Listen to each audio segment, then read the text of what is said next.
మహిళల గురించి చెప్పారు కాబట్టి చెప్తున్నాను. మహిళలందరూ గౌరవ ఎమ్మెల్సీ గారి దగ్గరికి వెళ్ళి మాకు అన్నవరం వెళ్ళాలి, తిరుపతి వెళ్ళాలి, బస్సు లేదు అన్నారని.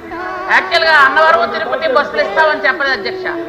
ఏ జిల్లాలో మహిళలకి ఆ జిల్లాలో వెళ్ళడానికి, అంతేగాని విజయనగరం నుంచి అన్నవరం వెళ్ళడానికి, విజయనగరం నుంచి తిరుపతి వెళ్ళడానికి బస్సులు ఇస్తామని మేము చెప్పలేదు అధ్యక్ష. మనం మొక్కులు తీర్చాలండి. ఆ యాత్రకు లిస్టు ప్రిపేర్ చేస్తున్నా. వీటన్నిటికీ ఇంత ఖర్చుకి నా దగ్గర డబ్బులు లేవమ్మా. జూన్ 4న జనసేన, టీడీపీ, బీజేపీ కూటమి ప్రభుత్వం రాగానే మహిళలకు రాష్ట్రంలో ఎక్కడికి వెళ్లినా బస్సు ప్రయాణం ఉచితం.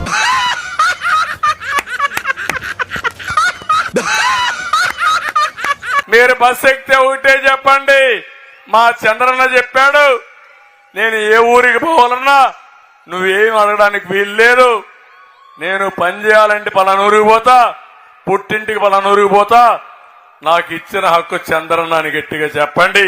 విజయనగరం నుంచి అన్నవరం వెళ్ళడానికి, విజయనగరం నుంచి తిరుపతి వెళ్ళడానికి బస్సులు ఇస్తామని మేము చెప్పలేదు అధ్యక్ష.